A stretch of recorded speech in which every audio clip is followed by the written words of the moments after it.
മുരളിയേട്ടാ വന്നേ, സമയം ഒരുപാടായി. നിനക്ക് ഉറക്കം വരുന്നെങ്കിൽ നീ പോയി കിടന്നുറങ്ങിക്കോ. ഞങ്ങൾക്ക് കുറച്ച് കാര്യം സംസാരിക്കാനുണ്ട്. അതൊക്കെ ഇനി നാളെ പറയാം. ഇന്നത്തെ രാത്രിയെ കൊച്ചു വർത്താനം പറയേണ്ടത് മോനും അമ്മയും അല്ല, മോനും മരുമോളുവാ. ഇന്ന് ഞങ്ങളുടെ ഫസ്റ്റ് നൈറ്റ് അമ്മേ. ഞങ്ങൾക്ക് കുറെ കാര്യങ്ങൾ പറയാനുണ്ട്. മുരളിയേട്ടൻ വന്നേ.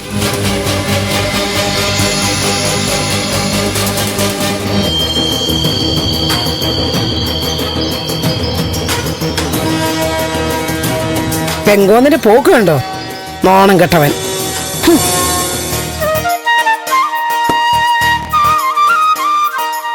അകത്താരം ഉണ്ടല്ലോ മുരളിയേട്ടാ. ആര്? വിളിച്ചോക്ക്. ആരാ?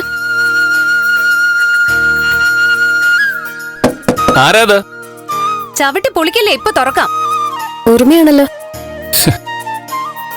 ഇവളിതിനകത്ത് എന്തെടുക്കുക? ഒരു പണി ചെയ്യാന്ന് വെച്ചാൽ സമ്മതിക്കില്ലല്ലോ. എന്താ ഇത്? അല്ല, വാതിൽ അടച്ചിട്ടേക്കുന്നോണ്ട് വിളിച്ചതാ. അതിനിങ്ങനെ ചവിട്ടി പൊളിക്കണോ? കേറിക്കോ. ആ പിന്നെ വാതിലടച്ച് കുറ്റിയൊന്നും ഇട്ടേക്കരുത്.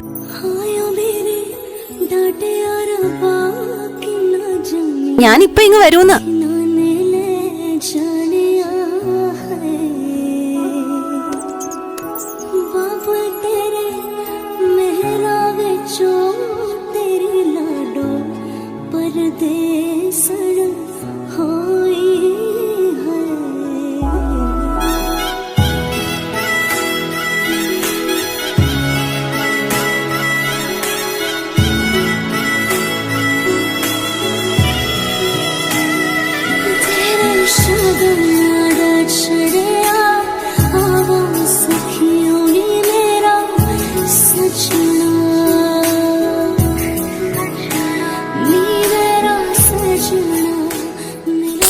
ഇവള് വെറുതെ എന്തൊക്കെയായി കാണിച്ചു വെച്ചിരിക്കുന്നത്? അതെന്താ അങ്ങനെ പറഞ്ഞേ? നല്ല കാര്യല്ലേ ഓർമ്മ ചെയ്തേ. ആ, നേരെ ചൊവ്വയെ കല്യാണം നടന്നിരുന്നെങ്കിൽ ഇതൊക്കെ ഓക്കെ. ഇതിപ്പോ അങ്ങനെയല്ലല്ലോ. സ്വയം വരുത്തിച്ചതല്ലേ. ആ, ഇപ്പൊ കുറ്റം മുഴുവൻ എനിക്കായോ? ഇതിപ്പോ രണ്ടാമത്തെ മണിയറല്ലേ. ഒന്നിപ്പഴിച്ച മൂന്നെണ്ണ. കണക്ക് കൂട്ടിക്കൊണ്ടിരിക്കത്തേ ഉള്ളൂ. കൊന്നുകളെ ഞാൻ.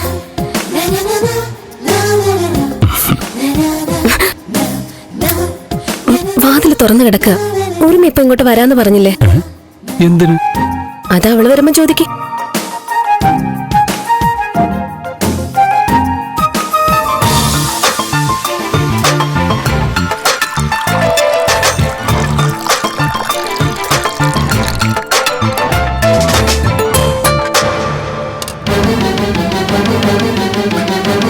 ചേച്ചിയുടെ മനസ്സ് കരിങ്കല്ലായി പോയോ? എന്റെ മനസ്സേ 3-4 ദിവസമായിട്ട് കരിങ്കല്ലായിരിക്ക. നിനക്കെങ്ങനെ മനസ്സിലായടി? മണിയറ ഒരിക്കലും പാലൊടുക്കലും ഒക്കെ കണ്ടിട്ട് ചോദിച്ചു പോയതാ. ഇതിനൊക്കെ എങ്ങനെ മനസ്സ് വരുന്നു? നിനക്കെന്താടി? ആ പാവം ദേവിയെടുത്ത് ചവിട്ടി പുറത്താക്കിയിട്ടില്ലേ നിങ്ങൾ ഇതൊക്കെ ചെയ്യുന്നേ? ഓ, അത് നേരാണല്ലോ. ഏട്ടത്തി എന്ത് തെറ്റ് ചെയ്തിട്ടാ? അതിപ്പോ നിനക്ക് പറഞ്ഞാ മനസ്സിലാവില്ല. എനിക്ക് മനസ്സിലാവുന്നുണ്ട്. ഇത്രയ്ക്ക് ദുഷ്ടത്തരം കാണിക്കാൻ പാടില്ല. അമ്മയോട് പിന്നെ പറഞ്ഞിട്ട് കാര്യമില്ലെന്ന് പറയാം. ചേച്ചിക്ക് ഇതെങ്ങനെ കഴിയുന്നു? എനിക്കും ഇങ്ങനെയൊക്കെ പറ്റും. ഭാർഗവി പെട്ടതല്ലേ എന്നെ. വേണമെങ്കിൽ നിനക്കും പറ്റൂടി. ഒന്ന് ട്രൈ ചെയ്ത് നോക്കുന്നോ? ഉർമി, എനിക്ക് ദേഷ്യം വരുന്നുണ്ട് കേട്ടോ. പാവം ഇപ്പൊ നിങ്ങൾ ചെയ്ത ചതി ഓർത്തു കരയുമായിരിക്കും. ആ ശരിയാ, നീ പോയി ഒന്ന് സമാധാനിപ്പിച്ചിട്ട് വരുവോ? ഷോ, രാത്രി ആയല്ലോ, എങ്ങനെ പോവും? ഞാനേ ഒരു ടാക്സി വിളിച്ചിട്ട് വരട്ടെ. ഒന്ന് പോടി ഉർമി.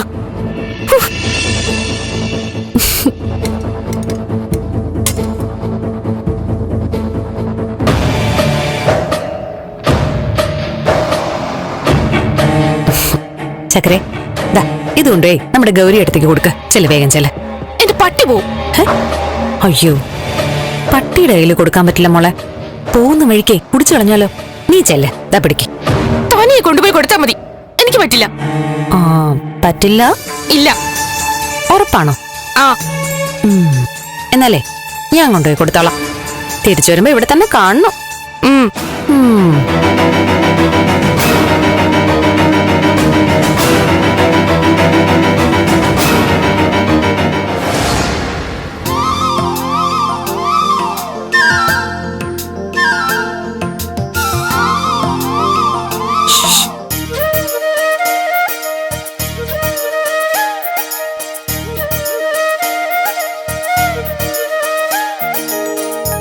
ദാ.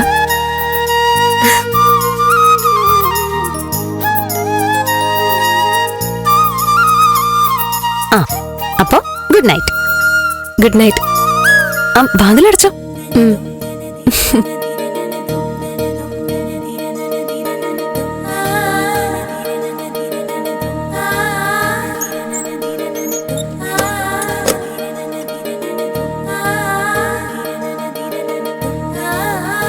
കാര്യങ്ങൾ നേരെ ചൊവ്വയായില്ലെങ്കിലും നമ്മൾ ഇവിടം വരെ എത്തി. നിനക്കിപ്പോ എന്ത് തോന്നുന്നു? ഒരു ഡ്രൈവ് പോവാൻ തോന്നുന്നു. മുരളേട്ടന്റെ ഓട്ടോയില് നല്ല രസമായിരിക്കില്ലേ? നല്ല നിലാവ്, മഞ്ഞ്. ഓട്ടോയില് നമ്മൾ രണ്ടുപേരും എങ്ങനെയുണ്ടാവും? അസലായിരിക്കും.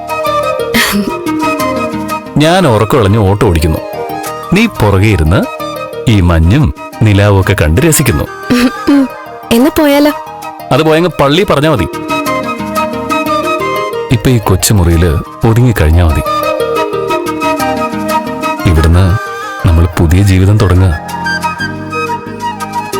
എന്താ പോരെ? മതിയേ.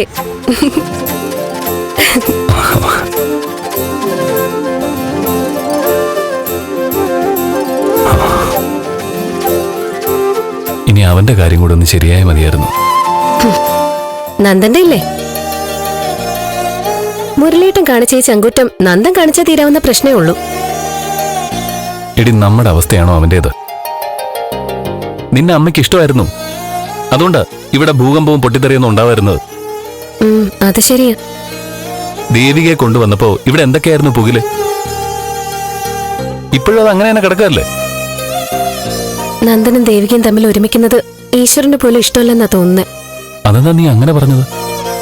ദേവികയെ വിളിച്ചുകൊണ്ട് വന്നപ്പോ അന്ന് സിദ്ധാർത്ഥൻ സാറിന് അപകടം ഉണ്ടായി. അങ്ങനെ സംഭവിച്ചില്ലായിരുന്നെങ്കിൽ അന്ന് അതിനൊരു തീരുമാനം ഉണ്ടായേനെ.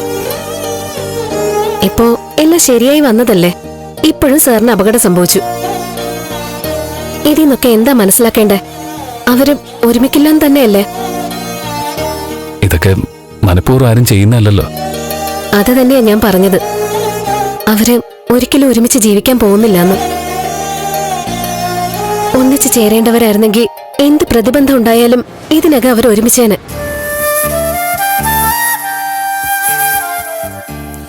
നമ്മുടെ കാര്യം തന്നെ അതിനൊരു ഉദാഹരണമല്ലേ? അതിന്റെ രണ്ടിലൊന്ന് അറിയണമെങ്കിൽ മുരളീട്ടൻ കാണിച്ച ധൈര്യം നന്ദനും കാണിക്കണം. ഞാൻ നിന്നെ വിളിക്കാൻ വരുമെന്ന് നിനക്ക് വിശ്വാസം ഉണ്ടായിരുന്നോ? എന്നോട് അത്രയ്ക്ക് സ്നേഹമുണ്ടെങ്കിൽ വരുമെന്ന് തന്നെ ഞാൻ വിശ്വസിച്ചു. എന്തും നേരിടാൻ മനസ്സും തയ്യാറെടുത്തിരുന്നു. അതുകൊണ്ടാണല്ലോ ഞാൻ ഇറങ്ങി വന്നത്. ഞാൻ വന്നില്ലായിരുന്നെങ്കിലോ?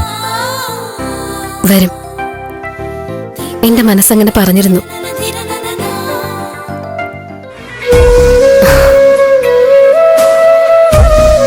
ഈ മനസ്സിന്റെ വിങ്ങല് എനിക്കല്ലാതെ മറ്റാർക്കാ മനസ്സിലാക്കാൻ കഴിയുക?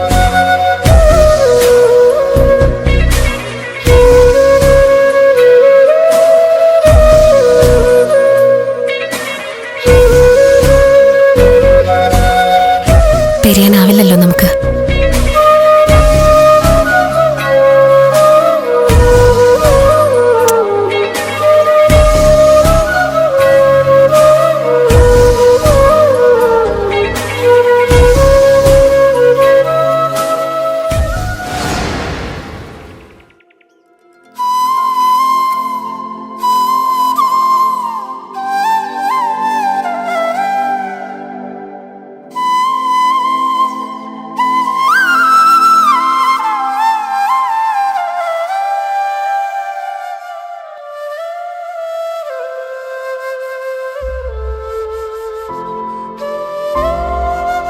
ബ്രഷ് ചെയ്തായിരുന്നു ദേവികെ?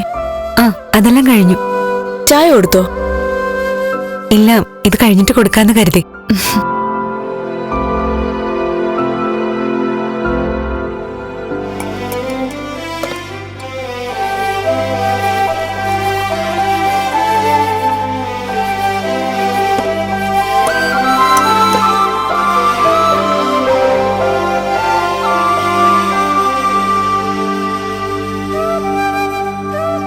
ഞാൻ കൊടുക്കണോ? വേണ്ട, ഞാൻ കൊടുത്തോളാം.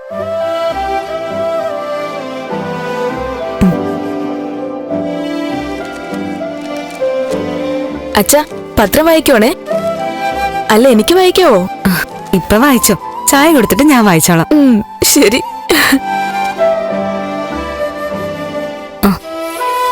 ആ അച്ഛനുമായി ബന്ധപ്പെട്ടൊരു വാർത്തയുണ്ട്. സിദ്ധാർത്ഥൻ ചന്ദ്രോത്തിന്റെ പകരക്കാരനെ കണ്ടെത്താൻ കഴിയാതെ മന്ത്രിസഭാ യോഗം പിരിഞ്ഞു. സിദ്ധാർത്ഥൻ ചന്ദ്രോത്തിന് പകരക്കാരനില്ലാത്തതുകൊണ്ട് തന്നെ ആ വകുപ്പുകൾ മുഖ്യമന്ത്രി കൈകാര്യം ചെയ്യട്ടെ എന്ന് മുന്നണി കൺവീനർ യോഗത്തിൽ അഭിപ്രായപ്പെട്ടതോടെ ഘടകകക്ഷികൾ തർക്കത്തിൽ നീങ്ങുകയായി. പെട്ടെന്ന് എഴുന്നേറ്റ് പോയി മന്ത്രി അയക്കോ അല്ലേ ചേച്ചി? അതെ അതെ.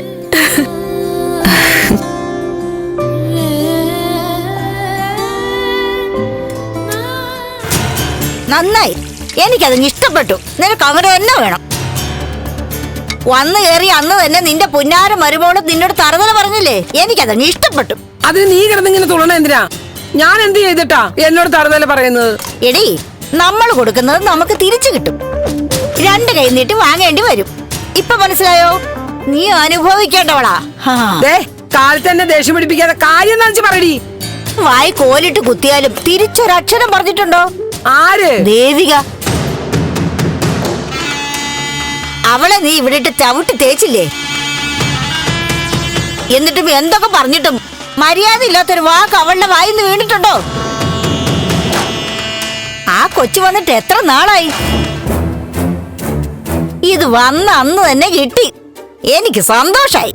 അവളെ അല്ല, അവളുടെ മുത്തിയ വരച്ച കാര്യം നിർത്താൻ എനിക്കറിയാം. വലതുകാലം വെച്ച് കയറി വന്ന ദിവസം തന്നെ ഒച്ചയും മേളം ഉണ്ടാക്കണ്ടെന്ന് ഓർത്തട്ടാ. ഓ, ഭാർഗവി ആരാണെന്ന് അവൾ അറിയാൻ പോകുന്നേ ഉള്ളൂ. എനിക്കത്ര ഉറപ്പില്ല. അതാ, ആദ്യം വന്നതൊരു മിണ്ടാപ്രാണിയായിരുന്നു. അതിന് തട്ടിയാലും കൊട്ടിയാലും പുല്ലും വെള്ളം ഒന്നും കൊടുത്തില്ലെങ്കിലും ഒന്നും മിണ്ടാതെ ഒരു മൂലയ്ക്ക് അടങ്ങി ഒതുങ്ങി നിന്നേനെ. ഇതങ്ങനെ ഒതുങ്ങി തരുമെന്ന് എനിക്ക് തോന്നുന്നില്ല. നിന്റെ വീട്ടില് ഗർഭം ഉണ്ടെന്ന് പറഞ്ഞ് സത്യാഗ്രഹം ഇരിക്കാൻ വന്നവളല്ലേ അവള്? അത് ഇത്തിരി മൂത്ത ജനസാ. ചൊറിയാൻ ചെന്നാലേ കുത്തും. മീനാക്ഷി, ഗർഭം എന്ന് പറഞ്ഞതേ അവളല്ല, നീയാ. ഈ നാട്ടിൽ എന്നെ നാട്ടിക്കാനേ ഇങ്ങനൊരു വർത്താനം പറഞ്ഞതേ നീ മാത്ര. അത് ഞാൻ മറന്നിട്ടൊന്നുമില്ല. പിന്നെ ഞാൻ ജീവിച്ചിരിക്കുന്നിടത്തോളം കാലം എന്റെ വീട്ടിലെ ഞാൻ പറയുന്നേ നടക്കൂ. കുത്താൻ വന്നാലേ ആ കൊമ്പ് ഞാൻ മൂട്ടിക്കും. ആ, ആഗ്രഹങ്ങൾ എന്നോട് പറയാം അല്ലേ? ആഗ്രഹല്ലടി, നടക്കാൻ പോകുന്ന കാര്യം തന്നെയാ.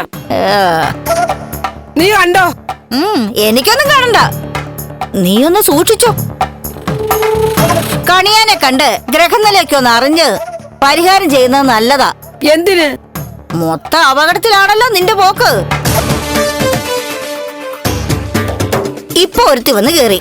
ഇവളുടെ കൂടെ മറ്റവള് കൂടി അങ്ങോട്ട് വന്ന് പൊറുതു തുടങ്ങിയാൽ എന്താവും അവിടുത്തെ ജഗ പോക? നീ എന്തൊക്കെയാ ഈ പറയണത്? ഞാനേ ദേവികയുടെ കാര്യാ പറഞ്ഞത്. അവളിവിടെ ചുറ്റിപ്പറ്റിയൊക്കെ ഉണ്ട്. ഓ, അതിനി അങ്ങോട്ടൊന്നും വരാൻ പോകുന്നില്ല. ബന്ധം ഒഴിഞ്ഞു പോയവളല്ലേ. അവൻ വേറെ കല്യാണം കഴിച്ച് ജീവിക്കുന്നിടത്തേക്ക് അവള് വന്നിട്ട് എന്താ കാര്യം? ബന്ധം ഒഴിഞ്ഞിട്ടൊന്നും ഇല്ലല്ലോ. ഉണ്ടോ? അങ്ങോട്ട് വന്ന് കയറാനേ അവക്ക് ഇപ്പോഴും അധികാരമുണ്ട്. ദേവിക ഇറക്കി വിടാൻ നീ നോക്കിയാൽ ഇവിടുത്തെ പ്രഭമാടം പോലും നിന്റെ ഭാഗത്തുണ്ടാവുമെന്ന് എനിക്ക് തോന്നുന്നില്ല.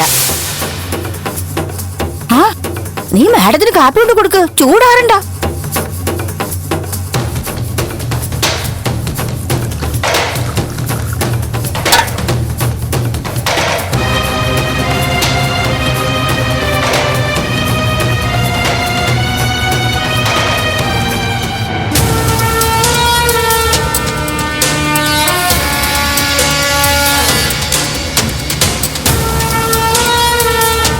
കുഞ്ഞേ,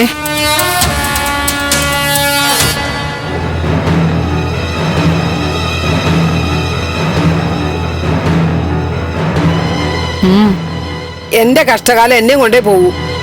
ഇതോടെ എല്ലാം നേരെയാവുമെന്ന് കരുതിയതാ. ഇപ്പൊ കൂനിമ കുരു എന്ന് പറഞ്ഞ പോലെയായി. എന്തുപറ്റി? പണി പാളി കുഞ്ഞെ. അവളില്ലേ ഗൗരി, അവള് നമ്മൾ കരുതിയ പോലൊന്നും അല്ല. അവള് നല്ല മുറ്റിയനോ. വന്നു കയറിയതല്ലേ ഉള്ളൂ. ഇന്നലെ തന്നെ എന്നോട് തറുതല പറയാൻ തുടങ്ങി. കാലുകുത്തി മണിക്കൂറോളം കഴിഞ്ഞില്ല, അവൻ അവളുടെ ചൊൽപ്പടിയിലുമായി. ഈ ലോകത്ത് അവളെപ്പോലൊരു പെൺകുട്ടി ഇല്ലാന്ന് പറഞ്ഞു നടന്നത് നീ തന്നെയല്ലേ? അതെ, ഒരാളുടെ ഉള്ളു ചൊരണ്ടി നോക്കാൻ പറ്റില്ലല്ലോ കുഞ്ഞെ. അവളുടെ നടപ്പിലും വാക്കിലും പെരുമാറ്റത്തിലൊക്കെ ഒരു നല്ല അടക്കവും ഒതുക്കും ഒക്കെ ഉണ്ടായിരുന്നു. പക്ഷെ അവൾ ഉദ്ദേശിച്ച ജീവിതം കൈകിട്ടിയപ്പോ തനി സ്വഭാവം കാണിക്കുക. ഇത് തുടക്കത്തിലേ നിയന്ത്രിച്ചു നിർത്തണം. വിട്ടുകൊടുത്താ പിന്നെ പിടിച്ചാ കിട്ടില്ല. നിന്റെ കാര്യം പോക്ക. ആ വീടിന്റെ ഫുൾ കൺട്രോളും അവളുടെ നാവിൻ തുമ്പിലായി പോവും. അയ്യോ, അതൊരു പുതിയ കഥയല്ല, തലമുറകളായി ആവർത്തിക്കുന്ന ഒരു പരിപാടിയാ. നീ നിന്റെ ഭർത്താവിന്റെ അമ്മയോട് ചെയ്തത് നിനക്ക് പലിശയടക്കം തിരിച്ചു കിട്ടും. അത്രേ ഉള്ളൂ. അയ്യോ കുഞ്ഞെ, ഞാനങ്ങനെ ഏട്ടന്റെ അമ്മയെ കേട്ടിട്ടുണ്ട് കേട്ടിട്ടുണ്ട്. അങ്ങനെയൊന്നുമില്ല. ചെറിയ തട്ടും മുട്ടും ഒക്കെ എവിടെയായാലും. എന്നിട്ടിപ്പം വേറെന്താ പുതിയ പ്രശ്നം? അല്ല, അതെന്റെ ഒരു പേടിയാ. പറഞ്ഞോളൂ. മറ്റേ മാരനും കൂടി ഇതിന്റെ ഇടയിലേക്ക് വന്നു കയറുമെന്നാ. മനസ്സിലായില്ല. ദേവിക, അവൾ ഇപ്പോഴും ഇവിടെ ചുറ്റിപ്പറ്റി നിൽക്കുന്നുണ്ടല്ലോ. സാറിന് ഇങ്ങോട്ട് കൊണ്ടുവരുമ്പോ അവൾ അങ്ങോട്ട് കയറി വരുമെന്നാ. അതിനൊന്നും മടിയില്ലാത്ത ജാതിയല്ലേ. അവൾ ഇനി എന്തിനാ അങ്ങോട്ട് വരണം? അവൾക്കതിന് എന്താ അവകാശം? അവകാശം ഉണ്ടല്ലോ കുഞ്ഞെ. ബന്ധം വേർപ്പെടുത്തിയിട്ടില്ലല്ലോ. അവളുടെ കഴുത്തി കിടക്കുന്ന താലിയുടെ ബലം ഇപ്പോഴും അവൾക്കില്ലേ? എങ്ങനെയെങ്കിലും അവളെ ഇവിടുന്ന് ഓടിച്ചു വിടണം. അവൾ ഇവിടെ ചുറ്റിപ്പറ്റി നിൽക്കുന്നിടത്തോളം കാലം എനിക്കൊരു മനസ്സമാധാനം ഇല്ല. അവൾ ഇവിടെ കാലുകുത്തിയ പിന്നെ ഒരു ദിവസം പോലും ഞാൻ ശരിക്കും ഉറങ്ങിയിട്ടില്ല. ഇനി അവൾ ഒന്ന് വീട്ടിൽ പൊറുതി തുടങ്ങിയ എങ്ങനെ ഞാൻ പുറത്തിറങ്ങി നടക്കും? എനിക്ക് 2 പെങ്കൊച്ചുകൾ ഉള്ളതാ. അപമാനത്തിന്റെ പുറത്ത് അപമാനമായ കുടുംബത്തിൽ നിന്ന് ആരെങ്കിലും വന്ന് അതുങ്ങളെ കെട്ടിക്കൊണ്ടു പോവോ? ഒരു സങ്കടം വന്നാ പറയാൻ എനിക്ക് ഈ ലോകത്ത് കുഞ്ഞു മാത്രമേ ഉള്ളൂ. അതുകൊണ്ട് പറഞ്ഞു പോയതാ. എന്തെങ്കിലും ഒരു പരിഹാരം ഉണ്ടാക്കി തരണം. നോക്കട്ടെ. ആ കുഞ്ഞെ, ഉറുമി ഇന്ന് ബാംഗ്ലൂർക്ക് പോവുക. ഞാനിന്ന് അവിടം വരെ പോയേച്ചും വരാം.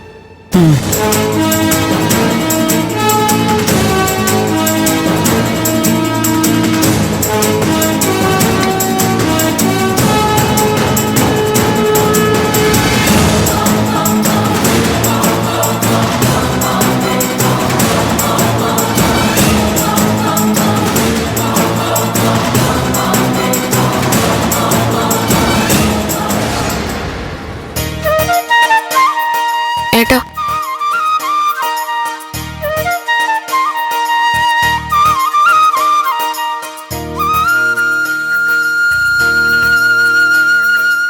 ഉറുമിയുടെ ഫ്രണ്ടില്ലേ കൂടെ വരാൻ? ആ ഉണ്ട്. അവളങ്ങ് ബസ് സ്റ്റാൻഡിൽ വരും. എടുക്കാനുള്ളതെല്ലാം ബാഗിൽ വെച്ചല്ലോ അല്ലേ? ഓ, എല്ലാം വെച്ചു. അമ്മ വരാന്ന് പറഞ്ഞിട്ട് കണ്ടില്ലല്ലോ ഏട്ടാ. ചേച്ചി ചന്ദ്രത്തേക്കൊന്ന് പോയിട്ട് വാ. പോണ വഴിക്ക് അവിടെ കേറിയിട്ട് പോവാ അല്ലേ? ആ, വേഗം ആവട്ടെ. ആ, ദേ അമ്മ വരുന്നുണ്ട്. ആ,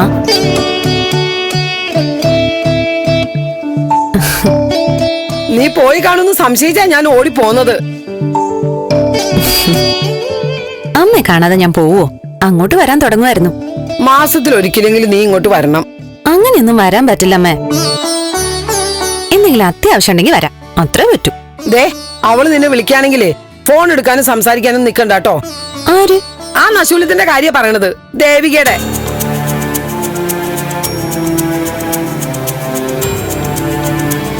പറഞ്ഞത് കേട്ടോടി? ആ കേട്ടു. എന്നാ ഇറങ്ങിക്കോ. നീ വന്നേ, വാ.